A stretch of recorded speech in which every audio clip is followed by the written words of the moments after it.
There you see a shot through the plane window. Michigan's flight down to Fort Lauderdale, and just happened to see Hard Rock Stadium through the window. That was excellent framing from someone. Tom, the most important touchdown for Michigan this week was a safe landing in South Florida.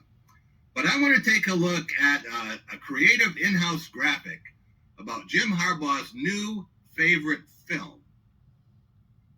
We're talking about It's an Amazing Life. Not wonderful, but it's been pretty good. Oh, dear God. Tom, that begs the question, who's got it better than U of M? How do you answer that? It's ask me 10 days from now. It's a little early to ask that question, Jack. Why don't you ask me on the morning? I'll come on your show in the morning or the afternoon of January 11th, and I'll tell you who's got it better than Michigan. Maybe it might be Michigan. I don't know. They're sitting right here on the threshold of an opportunity. But as their players have been saying all year long, Aiden Hutchinson included, we haven't accomplished a thing because they want it all. So ask me in a couple weeks. Rico, when you think about where Ohio State is now and the people in Columbus, they want half the coaching staff fired. Where Michigan State is now with the 2 straight wins over Michigan, does anybody have it better than U of M? You know what, Jack? Probably not. Just because out of spite, they'll go out and win the whole thing just to make my life miserable. But whatever. That's their focus, Rico. It's Rico Beard is the focus. I just say, you got Georgia players coming down with COVID. Like everything is falling into place for them. Two players. They're leading. Let's just so grandiosa here with all. Oh, I'm sorry. Said the man who had half of Michigan State's team going into the transfer portal. I said 10, less than that 15 that Jack listed. So I went under. Yeah. I went under. All right, Rico. Look at U of M's bowl participation over the past decade. We just did this with Michigan State. What jumps out to you? A lot of losses, a lot of red in there. They haven't won since the Citrus Bowl. Didn't go last year, but no one went last year. Let's just be honest with you.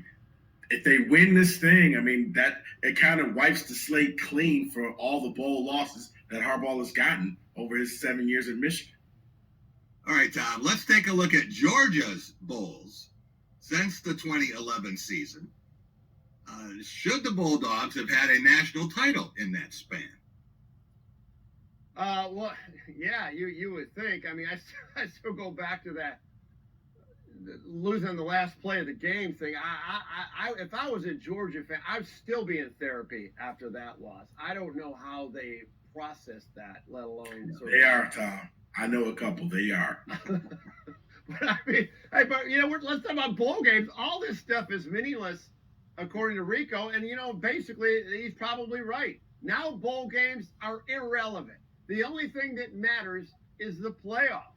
I mean, because all this stuff is window dressing and opting out. So having graphics of how many bowl losses, even though I'm a bowl guy, I think I'm going to quickly become not a bowl guy because I care about it more than the players. When did we ever think the bowl would be irrelevant? No. I mean, 7,000 tickets Ohio State turned back in. Think about because that. It means that only half the fan base are going to be happy because their team won their final game. That's about it. Let's compare the U of M and Georgia seasons. Rico, who played better and who wins this game? Who played better this year? Yeah. Georgia did. I mean, my God, their defense averaged, and that's including the Alabama beatdown that they took. Their defense still averaged, giving up less than 10 points a game. I don't care what conference you're in, that's phenomenal, but especially coming from the SEC, that means something. Now, they're going to go up probably against their Michigan just because they hate me. Tom, who's played better and who wins the game? It's apples to oranges. So I'm just going to pick Michigan because I'm betting with my heart.